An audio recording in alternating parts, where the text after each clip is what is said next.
అంత చెత్త. మనం ప్లాట్ వెతుక్కోవడం, ప్లాట్ కొనటం, తర్వాత ఇదంతా ఒక ఎత్తు అయితే ఇంటీరియర్ జరిగేటప్పుడు మాత్రం మనం చాలా జాగ్రత్తగా ఉండాలి.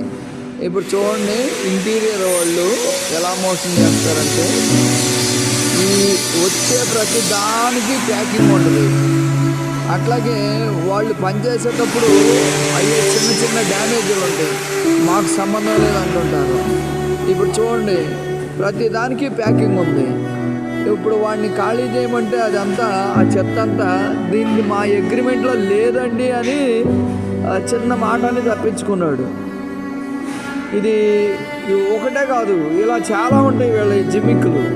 అందుకని మాట్లాడుకునేటప్పుడు ప్రతి విషయం చాలా జాగ్రత్తగా మాట్లాడుకోండి. ఎవరు చేస్తారు ఏంటనేది. గోడలకు బెజ్జాలు పడుతుంటాయి, హోల్స్ పడుతుంటాయి, డ్యామేజ్ అవుతుంటుంది, చూసుకో.